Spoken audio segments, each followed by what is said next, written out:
Assalamualaikum warahmatullahi wabarakatuh.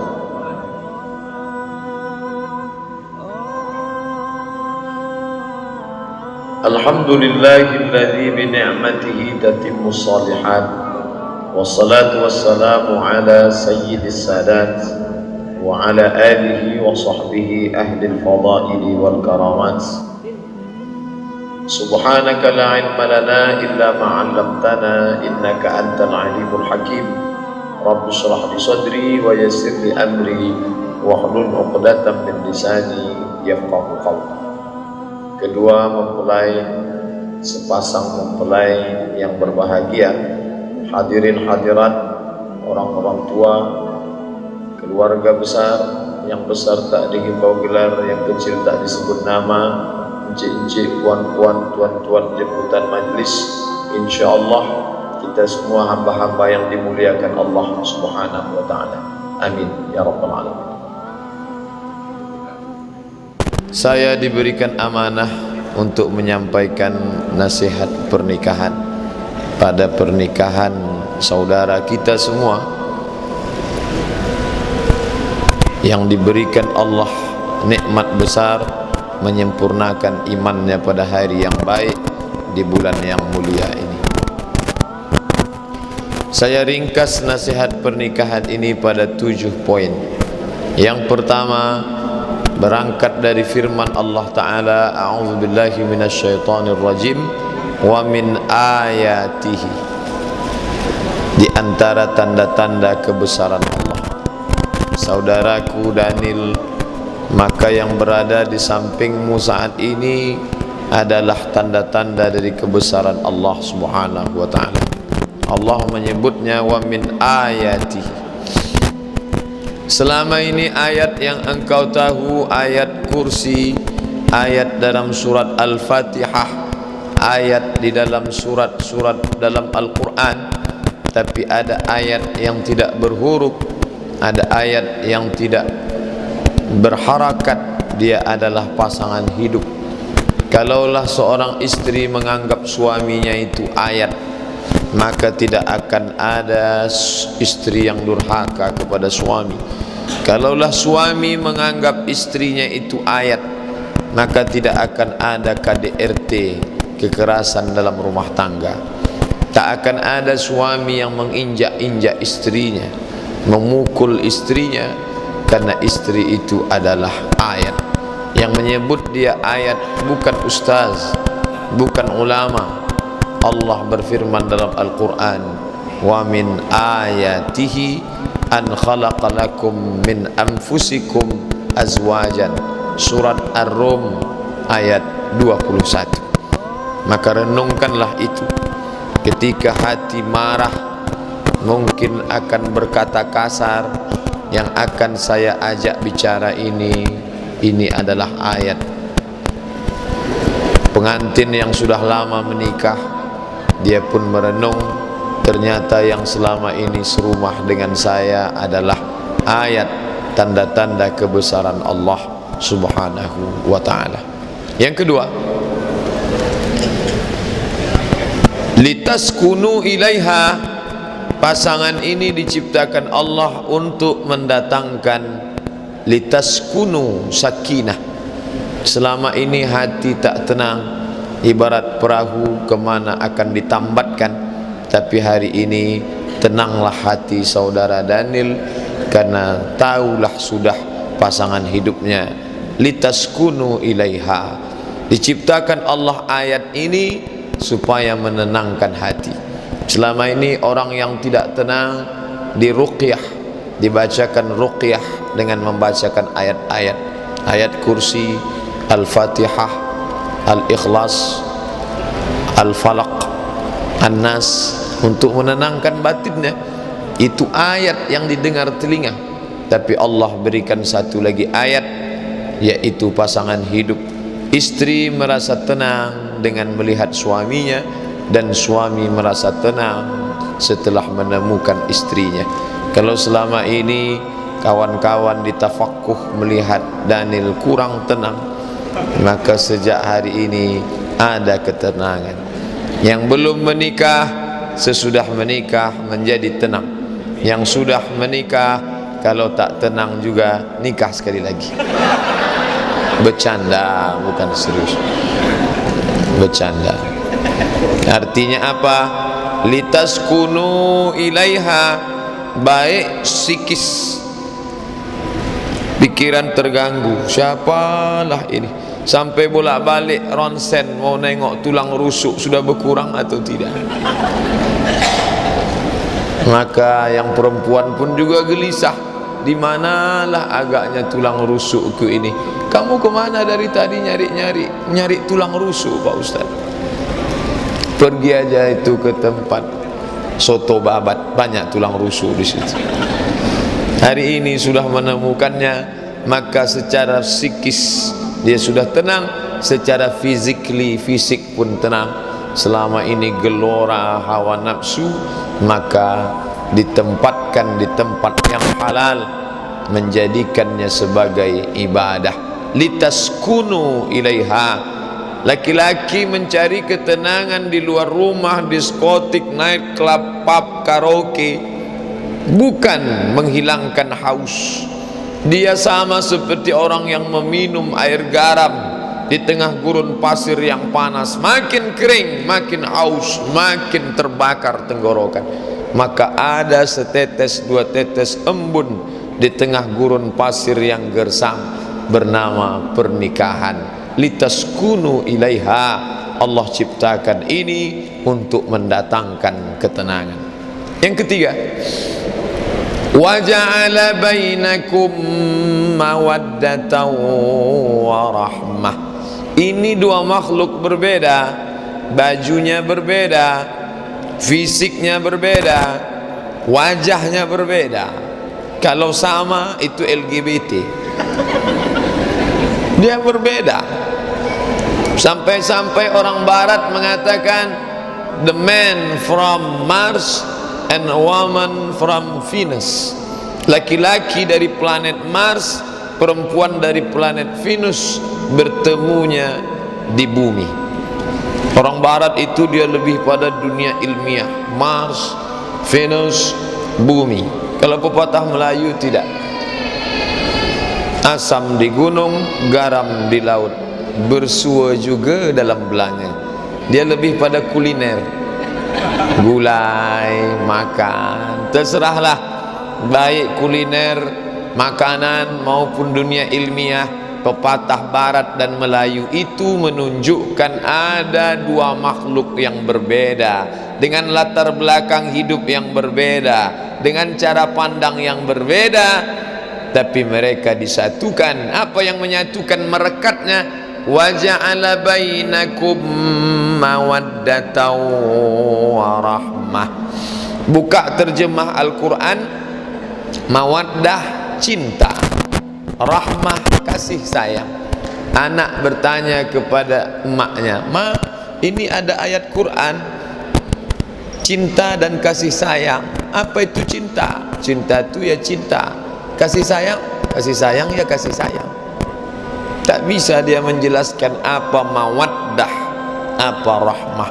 Mawaddah itu mencari kelebihan. Dulu Daniel mencari kelebihan. Yang dicarinya lebih tinggi, lebih putih, lebih cantik, lebih. Sedangkan rahmah menutupi kelemahan. Dulu sebelum menikah yang dicari kelebihan, tapi setelah menikah tutupilah kelemahan. Setelah ini nampak semua kelemahannya, tutupi. Suami yang membuka kelemahan istri, maka dia bukan suami yang baik. Baru aku tahu, katanya. Kenapa baru tahu sekarang? Sedetik setelah akad tadi. Maka rahmah. Mawaddah itu melihat fisik, sedangkan rahmah kasih dan sayang. Kalau ada pasangan umur 70 tahun berjalan dengan mesranya, mereka tidak lagi mawaddah, yang ada saat itu rahmah. Tapi tak bisa juga dibalik. Daniel tak boleh berkata, "Aku menikahimu bukan karena fisikmu." Gombal. Tak ada orang nikah tak nengok wajah. Kalau betul orang nikah tak nengok wajah, nikahlah sama nenek-nenek. Itulah cinta yang paling murni, setia, dan tak mungkin selingkuh. Oleh sebab itu menikah karena fisik ya, Nabi menyuruh pandang wajahnya, pandang tapak tangannya. Kenapa suruh pandang tapak tangan? Kalau tapak tangannya kasar berarti budak hamba sahaya, siap menerima dia sebagai budak.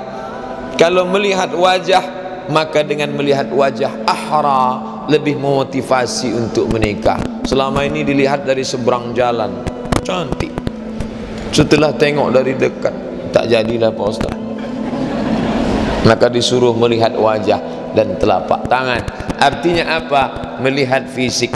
Tapi kalau kau pandang fisiknya, fisik akan berubah dengan perubahan zaman. Hari berganti, musim berubah, hari berubah, pekan berubah, bulan berubah, tahun menjadi windu. Perempuan macam bunga, kuntum, kembang, mekar, harum semerbak, kuning dan layu. Kuntum, mekar, kembang, harum semerbak, menguning dan layu. Bunga yang tak layu cuma satu, bunga plastik. Maka banyak sekarang laki-laki tak ingin istrinya layu, dan istri pun takut layu. Akhirnya mereka memasukkan plastik ke wajah. Dagu plastik, pipi plastik, hidung plastik, maskara plastik, alis mata, bulu mata plastik, lentik bukan.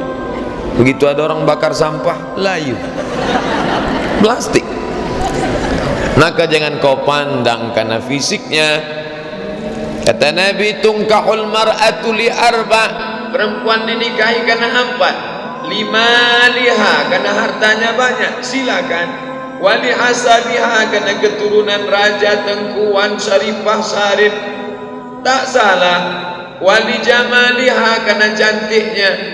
Banyak dulu yang mau sama saya Pak Ustaz, tapi dia lah yang paling cantik, tak salah. Tapi jangan kau pandang karena yang 3. Fasfar bidzatid din, pandanglah karena agama. Jangan kau pandang. Ini jangan dipoto, nanti foto lain bunyinya di Facebook. Sangkanya saya nyuruh 4, padahal maksud saya pandanglah karena yang 4. Fasfar bidzatid din, pandanglah yang tak membuat engkau bosan, tak lapuk kena hujan, tak lekang kena panas. Pandanglah karena agamanya. Waj'aluhu fil masajid, a'linun nikah, umumkan nikah. Waj'aluhu fil masajid, buat nikah di masjid. Hadis itu. Kenapa disuruh buat di masjid? Diawali pernikahan di masjid. Nanti anaknya lahir, suka datang jalan, main, sekolah, sholat ke masjid. Habis itu menjadi remaja masjid, rajin datang pengajian ke masjid. Habis itu dia punya anak, nikah lagi ke masjid. Dia menikah, jenazahnya dibawa ke masjid. Jangan ke masjid cuman pas mati saja. Oleh sebab itu maka ini pandanglah, dan kalian diikat dengan yang 2, mawaddatan warahmah. Yang keempat, man tazawwaja, siapa yang menikah, faqad istakmala nisfal iman, dia sudah menyempurnakan setengah iman. Saudaraku Daniel, selama ini imanmu setengah, tapi sejak akad tadi imanmu sudah lengkap. Kok tahu Ustaz selama ini setengah? Saya tahu dia bertakwa, saya tahu dia baik, saya tahu dia sopan, hormat kepada guru. Imannya sudah setengah, maka tak sempurna sebelum menikah. Setakwa-takwanya anak muda, imannya baru setengah. Setelah dia menikah full, penuh. Sayangnya tak ada alat untuk mengeceknya. Kalau ada alat nampak penuh. Man tazawwaja, siapa yang menikah, faqad istakmala nisfal iman, setengah iman. Maka keliru seorang suami yang mengatakan kepada istrinya ketika istrinya pergi belanja ke pasar, adinda, setengah napasku pergi. Tak betul, karena kalau setengah nafas pergi dia asma, sesak nafas. Yang betul itu setengah imanku pergi. Adinda, kau setengah imanku, jangan kau pergi lama-lama, karena kalau kau lama-lama aku cari setengah yang lain. Man tazawwaja, siapa yang menikah, faqad istakmala nisfal iman. Maka kalian berdua saling menjaga. Imanmu adinda ada pada suamimu, imanmu ada. Al-mu'minuna wal mu'minat, mu'minun laki-laki, mu'minat perempuan, ba'duhum awliya'u ba'd, saling tolong menolong. Abang enggak pengajian subuh ini ke An-Nur? Capek. Kan Ustaz Somad, muak aku dah dengan Ustaz Somad. Dari lajang dulu jumpa Ustaz tu sampai sekarang. Janganlah gitu mas, ayolah kita ngaji, saling menyempurnakan keimanan. Dia juga manusia, mungkin lupa, mungkin lalai. Maka setengah keimanan ini terus kalian jaga, sehingga ketika dia pergi, sehingga ketika dia lalai, kalian merasa saling kekurangan dan saling melengkapi. Tak ada manusia sempurna. Al-insan, manusia, makanul khata', tempatnya silap, lupa, salah. Wan nisyan, lupa. Lalu siapa yang saling mengingatkan? Yang pertama, mengingatkan istri, suami. Jangan sampai istri kita diingatkan orang lain, jangan sampai suami kita diingatkan orang lain. Ba'duhum awliya'u ba'd. Yang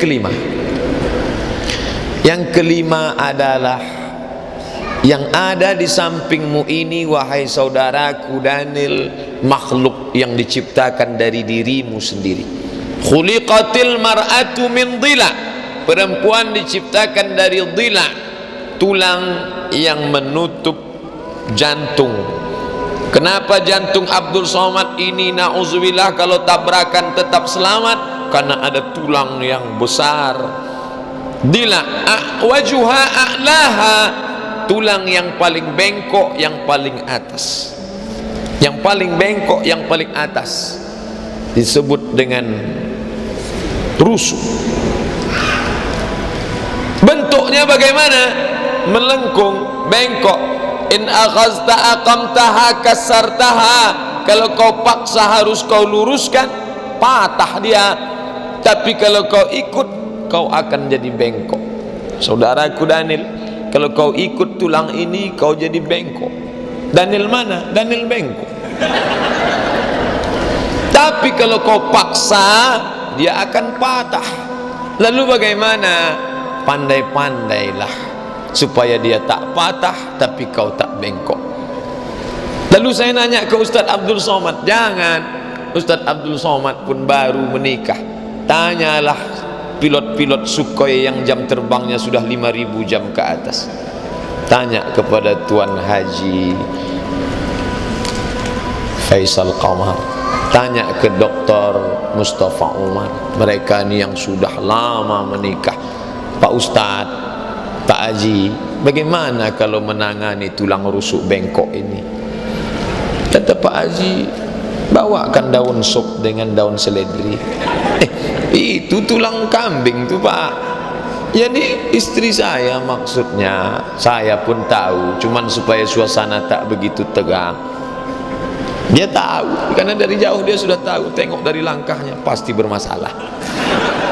Tertulis di sini masalah. Maka dia mencairkan suasana, diajaknya bercerita, itu biasa. Setelah menikah ada masalah, iya banyak masalah. Dulu sebelum menikah tak ada masalah, tak ada. Kalau gitu mau lajang lagi? Enggak juga. Inilah pernikahan. Begitu perahu dinaiki, datang angin puting beliung twister, datanglah ombak kencang, datanglah macam-macam. Karangnya tajam, ombaknya deras, naik turun. Itu maka banyak yang takut menikah. Daniel berani naik dia ke atas perahu ini. Lalu selama inilah insya Allah, tanya ke orang yang pandai, Berapa banyak laki-laki yang baik bengkok terduduk di depan sidang tipikor meja hijau. Gara-gara apa? Bini yang bengkok. Dia pulang ke rumah, abang itulah malu adik undangan hari ini, masa enggak pakai gelang emas? Kawan setengah kilo di sini, setengah di sini, sampai bungkuk berjalan undangan. Akhirnya dia pakai haram. Gara-gara apa ini? Gara-gara mengikut tulang yang bengkok. Maka banyaklah mengaji. Yang bengkok-bengkok ini harus diluruskan dengan pengajian, tapi dia lembut, dia tidak kasar. Hunna libasul lakum wa antum libasul lahun. Kau menjadi pakaian baginya dan dia menjadi pakaian bagimu. Kenapa Abdul Somad berani berceramah depan orang banyak? Karena pakaian menutup dirinya, menutupi cacat kekurangannya. Suami yang baik menutupi kelemahan pasangannya, bukan mengobral cerita ke sana kemari, karena dia sudah menjadi satu diri, min nafsin wahidatin, sejiwa, sediri, satu perasaan. Inilah yang diikat dengan kalimat la ilaha illallah Muhammadan Rasulullah. Yang keenam, apa dia?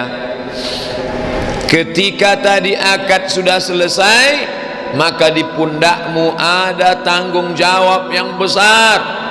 Ya ayyuhalladzina amanu, hai para suami, qu anfusakum, jaga dirimu, wa ahlikum, istrimu, nara, dari api neraka. Dulu Daniel sendiri, begitu datang azan berkumandang, Allahu Akbar, Allahu Akbar, dia pun ambil wudhu, berjalan ke belakang kantor tafakuh, sholat di masjid samping sendiri, cukup. Tapi hari ini begitu azan berkumandang, kau ambil wudhu, SMS ke rumah, sudah sholat. Jangan cuma nanya udah makan, sholat. Tanggung jawab. Dulu bangun malam sendirian, ambil wudhu, sholli sunnatat tahajud rakaataini lillahi ta'ala Allah.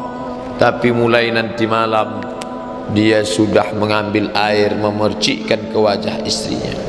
Seorang laki-laki mengambil air, mercik wajah istrinya. Bangun. Itu kalau udah nikah 20 tahun. Tapi kalau Daniel, oh lembut. Wake up my darling, wake up my dear. Apa itu? Qu anfusakum, jaga dirimu, wa ahlikum. Selama ini asal sudah pakai celana panjang, pakai baju, pakai peci, topi, datang ke masjid, selesai. Tapi sejak hari ini kau tak lagi sendiri. Rok istrimu, bajunya, jilbabnya, itu akan menjadi ukuran keimanan seorang suami. Suami yang membiarkan istrinya, maka suami itu la yadkhulul jannata dayyus, tak masuk surga dayyus. Sahabat bertanya, wa mad dayyus? Apa dayyus itu wahai Rasulullah? Allazi yuqirru su'a ala ahlihi, dibiarkannya istrinya membuka aurat. Sebentar aja bang, cuman beli kangkung ke seberang kok, dipakainya celana pendek, celana Hawaii, celana sempit, maka kena. Nih banyak suami-suami duduk di pasar sekarang pagi nih sambil nunggu-nunggu. Bapak nunggu apa? Nunggu istri belanja Pak Ustaz. Udah berapa lama? Hampir 2 jam tak balik-balik. Tahan suami menunggu istri belanja 2 jam. Khotib 20 menit gatal kepalanya. Lama betul khotib. Sampai update status, lama betul khotibnya. Belanja menunggu istri tak ada tak. Padahal ini yang mesti diselamatkan dari azab Allah Subhanahu wa taala. Dan istri kalau dikasih tahu suami, sami'na wa ata'na. Lau kuntu amiran ahadan ala ayyasjuda ala ahadin, kalaulah boleh menyuruh orang sujud kepada orang, pastilah kusuruh istri sujud kepada suaminya. Tapi karena tak boleh sujud kepada manusia, tak boleh sujud. Tapi patuh dan taat selama diajak ke jalan Allah. Pakai jilbab panjang, wajib. Pakai baju panjang, wajib. Tapi kalau dia mengajak yang tidak-tidak, muak aku menengok kau pakai baju panjang ni. Coba dulu buka rambut itu, buat keribu macam Aman Albar, kasih 3 warna merah, kuning, kelabu. Selama ini jumpa assalamualaikum, berubah gaya kita, assalamualaikum. La ta'ata li makhluqin, tak boleh patuh kepada makhluk fi ma'siyatil khaliq, kalau itu menyebabkan maksiat kepada Allah Subhanahu wa taala. Makanya laki-laki tak boleh semena-mena. Dulu laki-laki semaunya saja, habis dia akad pagi, besok dia cabut pergi, 10 tahun lagi baru dia datang. Maka sekarang diikat. Daniel saudaraku sudah diikat tadi dengan sirat ta'liq. Jika saya meninggalkan istri saya 3 tahun lamanya, 2 tahun lamanya, tidak memberikan nafkah 3 bulan, nafkah zahir dan batin berturut-turut, maka istri saya melapor ke pengadilan agama dengan menyerahkan 5.000 sebagai 10.000 sebagai iwat, maka jatuhlah talak 1 kepadanya. Na'udzubillah. Itu kenapa? Suami punya kewajiban, dan kewajiban itu adalah hak istri. Saudariku yang perempuan-perempuan yang menikah maupun yang belum menikah, kalian punya 5 hak pada suami: makan, pakai, tempat tinggal, perhatian, pendidikan. Ingat, kalau macam-macam dia, bang, apa maksudnya? 5 bang. Kalau tak kau tunaikan, awas. Makan, pakai, tempat tinggal, pendidikan, perhatian. Kau mesti didik aku, karena kau tak sanggup mendidik aku, bawa aku ke Masjid Agung An-Nur pengajian. Makan, kau makan lontong, aku lontong juga. Kalau tak sanggup beli 2, sepiring bersama. Tapi jangan lama-lama, payah ini kenyangnya. Pakai, tempat tinggal, pendidikan, perhatian. Kau mesti perhatikan aku. Jangan kau lebih lama memperhatikan Facebookmu daripada aku. Nih, semua tanggung jawab. Yang keberapa sekarang? Ke-7, yang terakhir. Kenapa Ustaz buat 7? Hari 7. Ingat ajalah dari mulai Sabtu nih. Ahad, Senin, Selasa, Rabu, 7. Langit 7, bumi 7, tawaf 7, sa'i 7. Pas nasihat ni pun 7. Untuk mudah mengingatnya saja. Kalau ada ustaz yang menyampaikan 14, dikalinya 2. Yang terakhir, ada amalmu selama ini saudaraku pengantin mempelai laki-laki dan perempuan, tapi amal kalian putus. Selama ini rajin ikut zikir, putus. Selama ini ikut odoj, one day one juz, putus. Selama ini rajin baca Quran, putus. Tapi ada amal yang tak putus. Apa itu? Waladun salihun, anak yang soleh. Tadi begitu saya masuk ketemu, yang dulu waktu nikah saya nasihat pernikahan, iya. Udah berapa umur anaknya? 4 bulan Pak Ustaz. Yang ini 4 bulan juga, Masya Allah. Yang ini sudah hampir 2 tahun Pak Ustaz. Ini buah dari pernikahan yang soleh-soleh. Waladun salihun, anak yang soleh. Abdul Somad meninggal dunia, mati, habis amalnya putus, tapi ada yang tetap mengalir. Berdoa anaknya, Rabbi firli wali walidayya warhamhuma kama rabbayani shaghira. Mengalir ke dalam alam barzakh bapaknya. Inilah yang kalian inginkan. Menikah ini bukan rayah tujuan. Menikah ini adalah wasilah, jalan. Jangan pahami nikah tujuan. Nikah adalah jalan. Yang diinginkan itu apa? Raditu billahi rabba. Aku ingin mencari ridha Allah. Kalau aku jalan sendirian tak bisa. Sudikah engkau menemaniku berjalan di atas bumi yang tajam ini untuk mencapai ridha Allah, wahai adinda, sampai mati memisahkan kita? Yes, I do. Itulah makna pernikahan, bukan tujuan. Banyak orang menjadikan nikah sebagai tujuan, sehingga ketika dia menganggap ketika sudah menikah selesai, maka habis menikah, nikahnya pun selesai. Nikah hari ini sekian bulan selesai. Itulah artis-artis, karena dianggap nikahnya itu tujuan. Dalam Islam nikah hanyalah jalan. Yang diinginkan apa? Dengan pernikahan dapat ridha Allah. Setelah menikah apa? Lahir anak-anak yang soleh dan solehah. Tengoklah senang. Mana ada orang marah sama anak-anak? Jalan dia. Coba bapaknya yang jalan. Beda. Anak-anak, kalian pegang anak-anak perempuan, kencing dia, senyum, saya dikencingi. Coba atu-atu kencing, mengamuk orang semua. Kenapa?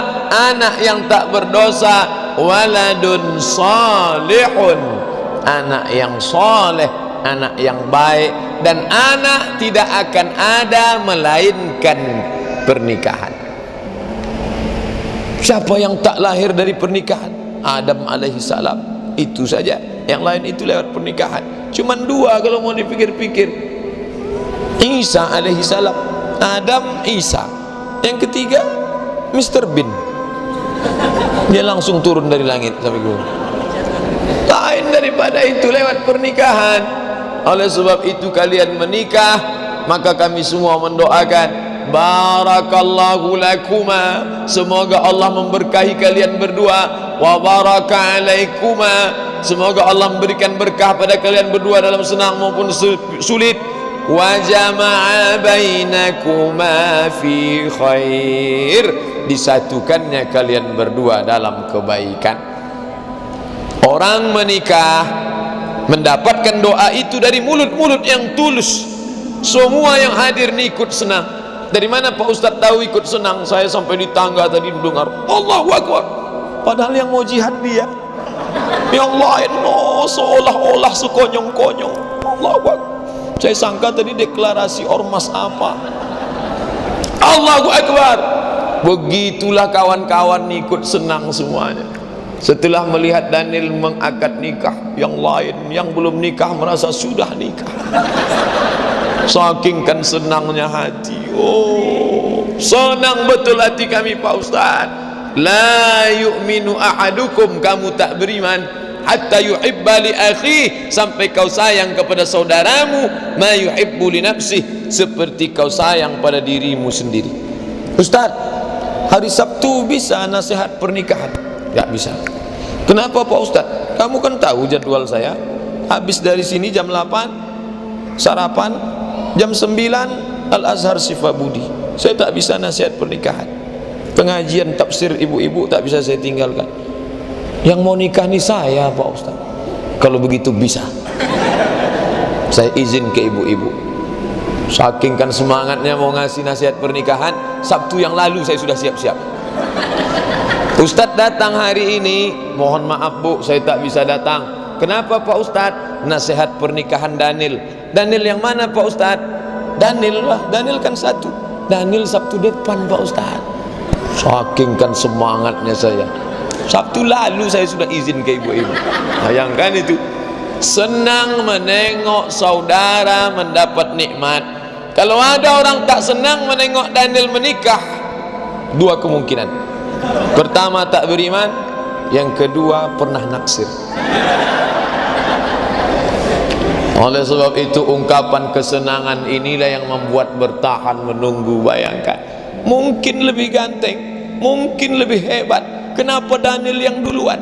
Dia husnuzan, Allah memberi Daniel nikmat, tapi ikut aku merasa senang. Kalau orang hatinya busuk, kenapa Daniel duluan? Mungkin pakai pelet. Tengoklah gaya Daniel itu, banyak mantra-mantranya. Tapi hari ini dia tidak. Dia merasa senang. Ungkapan senang apa? Nampak cara doa orang senang.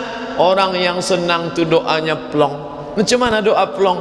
Barakallahu lakuma wa baraka alaikuma wa jama'a bainakuma fi khair. Lepas. Kalau orang ada sangkutan dalam hatinya, lain doanya. Barakallahu lakuma. Tertahan lidahnya, maka kita mendoakan mereka. Inilah yang dapat saya sampaikan. 7 nasihat pernikahan, bukan batasan, hanya untuk memberi kemudahan. Saya yakin dan percaya pasangan ini susah menghafal yang 7 ini. Karena pengantin baru itu hilang ingatan. Kok Ustaz tahu? Saya dulu begitu. Tak ada yang ingat di kepala. Tapi alhamdulillah rekamannya ada. Nih, hidup di kamera nih kan. Karena kadang ada juga, ada rekamannya. Mohon maaf gak ada Pak Ustaz. Terus hidup tadi gaya-gaya aja Pak Ustaz. 1, 2, 3 kalian rekam, buat CD-nya. Tahun 2040 kalian duduk di ruang tamu dengan anak dan cucu melelehkan air mata menengok Ustaz Abdul Somad ceramah di TV yang besar. Siapa tuh ma? Kata anaknya, itulah Ustaz Abdul Somad di hari pernikahan mamah dan papah. Sekarang Ustaz tuh di mana? Sudah mati dimakan cacing tanah. Tapi pahala tetap mengalir. Anak kalian menonton, cucu kalian menonton, ditengoknya gambar kalian. Apa kata cucu kalian? Kakek dulu ganteng juga ya. Saat itu mengalir ilmun yuntafa'u bih, ilmu yang bermanfaat. Selama menyampaikan tausiah nasihat pernikahan ini, banyak tutur kata menyinggung perasaan hamba Allah yang dhaif, mohon maaf. Terima kasih atas segala perhatian. Subhanakallahumma wa bihamdika asyhadu an la ilaha illa anta astaghfiruka wa atubu ilaih. Wa sallallahu ala sayyidina Muhammadin nabiyil ummi wa ala alihi wa sahbihi wa baraka wa sallam. Wassalamu alaikum warahmatullahi wabarakatuh.